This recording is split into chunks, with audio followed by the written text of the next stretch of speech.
Welcome to Cut the Crop, keeping you in the know about everything you grow. Researchers, growers and other interesting folk delivering insights and information on topics ranging from agronomy to profitability. Brought to you by the Foundation for Arable Research. Hello and welcome. My name's Alison Stewart and I'm your host of this session of Cut the Crop. And today my guest is Senior Farm Researcher David Densley. Hello, David. Welcome. Hello, Alison. Good to be here again. I know. So we're going to talk about one particular part of FAR's maize programme, and it's deep N sampling. Sounds boring as hell, but, Yes. but it's actually incredibly important.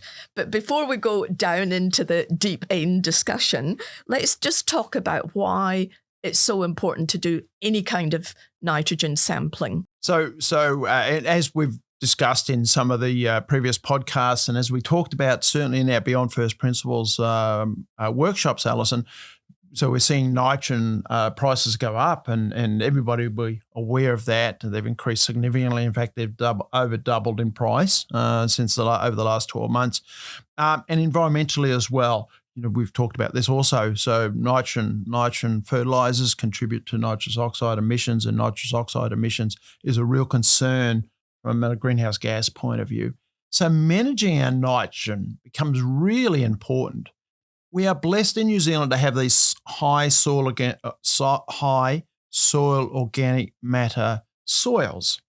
And so that organic matter contributes to the nitrogen pool. And so the question is, can we be using some of that free nitrogen to be able to grow our crops and our maize? So that's really what this is about. So you think that this is relevant to even those maize crops that are grown, you know, sort of almost continuously?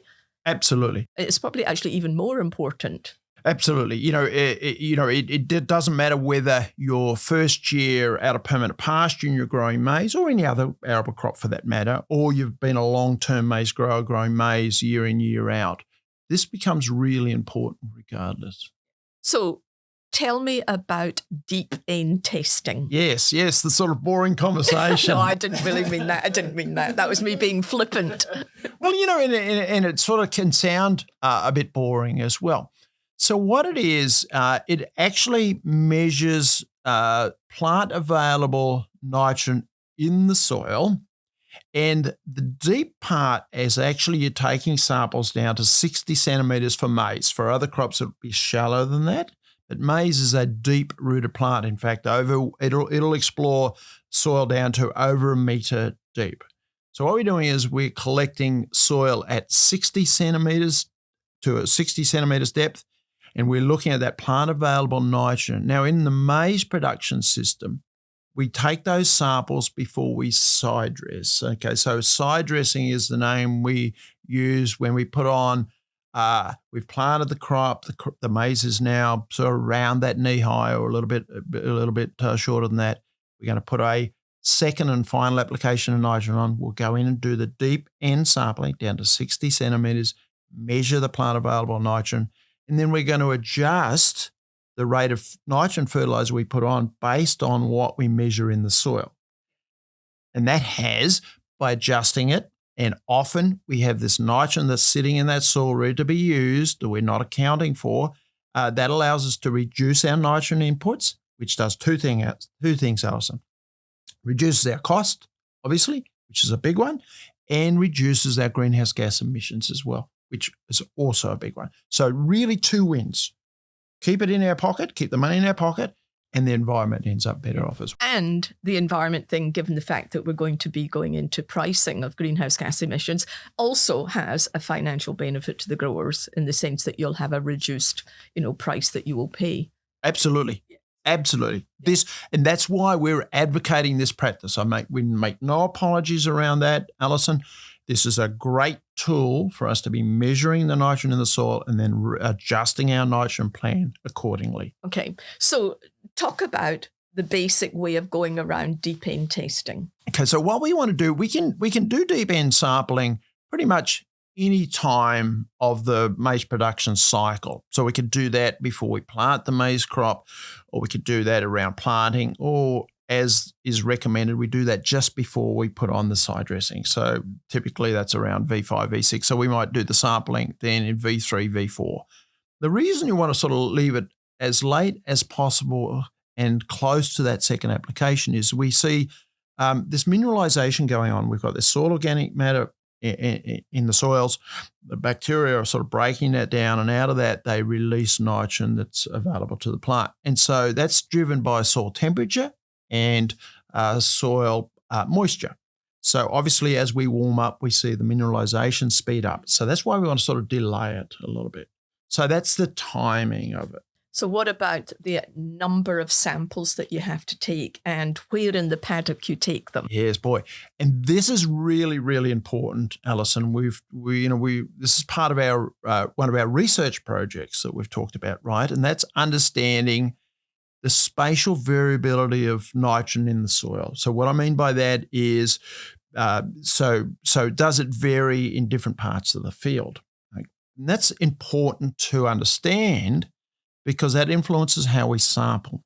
Okay, so currently the thinking is, or the recommendation or the guidelines are, you go out and do a transect of the field, right? And you come up, and then that gives you one number. But given the importance of nitrogen, and that one number is the average. It's the average of a high and a low, and so we could undershoot our nitrogen because we've used that average number. And so we have to be more strategic around how we take the samples. So we can use technology to determine where we collect the samples. But if we're not that far along in our management practices, then at least think about, breaking that field up into zones, right? So farmers will understand their fields. They'll understand that here's a really high yielding area. That would be one area where they would do a sample there. And then they will know where there's some low yielding areas as well. And that would be another zone that they would go in and collect some samples. So probably need to be looking at least two zones. It depends on how big the field is, of course. If it's only a 1 hectare or 2 hectare, I think the average is going to be probably good enough. But if the field is 10, 15, 20 hectares, we need to be breaking that down into 2 or 3 zones, doing 2 or 3 different samples, and then using that information then to guide you around how much nitrogen you put on. And so we've done how many years have we been doing this? So this is our spatial nitrogen research, and we've now done 2 years. And we've clearly shown that we have we've looked at the top 0 to 15 centimetres and then 15 to 60 centimetres. Now, under deep, this is research. Under deep end, you take one depth, that's 0 to 60. Our research, we're just looking at 0 to 15 and then 15 to 60. We saw over those 2 years, we've done a sample point every 1 hectare. We're not advocating that as a practice. This is research to understand this. We range from 20 milligrams per kilo to over 50 milligrams per kilo. So, quite a range of nitrogen in the soil. Now, those numbers don't mean much, and we have to put those numbers into a maize N. But the point is quite a range within the soil. And that range is sufficient to warrant going down the track of doing the testing, because you will get a return on that investment of additional time and sampling. So let's just use that range between 20 to 50. Okay, so let's say by chance we actually we use transect sampling, but by chance we've actually our samples come back and are closer to 50, right? Mm-hmm. At 50 milligrams per kilo, when you put that into a maize N says you don't need any nitrogen, don't put any nitrogen on, right? But you've got areas in the field where actually they're 20. So you don't put any nitrogen on. In the areas where you've got 20 milligrams per kilo, you'll probably run out of nitrogen, okay? And so that's where we have to think about zone. You think about it in a zone way, and then manage that accordingly, okay? The rewards are there from an economic point of view and from an environmental point of view, but you have to be strategic around how you use the technology, if you like. Yeah. And how do you know how much mineralizable N that you want to be able to take out of the soil in any one year and not absolutely leave it with nothing? With nothing. And there's a whole conversation around what happens if I strip out the total nitrogen out of my soil, and what does that look like? And, I just want to park that conversation, I think, because I think we're working through that. But for now, you've got your numbers, which are not telling you about the kilos of nitrogen. It's just telling you it's a relative number. You load that into a maize N. Okay, so a maize N is a tool that is on the FAR website. You can go in and find that. And then the maize N, once you're in the front page of that, it'll ask you questions like, where you're at, what sort of hybrid maturity you're planting, what population you're doing, what sort of soil type you've got, those sorts of questions. And then you load in those numbers from your deep N, and then it recommends an amount of nitrogen that you apply. And then most farmers by then have planted. There's some nitrogen in their starter fertiliser, so they take off. So, for example, if a maize N says you only need 100 kilos of nitrogen, you put on 20 in the starter fertiliser, you take off the 20 from the 100, and so you apply 80 kilos of nitrogen to the crop. Hopefully that makes sense, Alison. But obviously, if you're doing your sampling by zone, you'll be doing your applications by zone as well. Yes, right. So then probably many of the farmers aren't doing that yet. Some definitely are, right? And so this will be an evolving practice. So yes, the answer would be you sample by zone, you apply by zone, and variable rate technology allows you to do that. And farmers are definitely doing that. At the very least, even if you can't do that, you understand that range of nitrogen in your soil, and then you sort of manage that accordingly. And I guess the important thing is for the research that we're doing in this space to be able to present, the pros and cons, the advantages, and in particular, the financial benefit and the environmental benefit of doing that.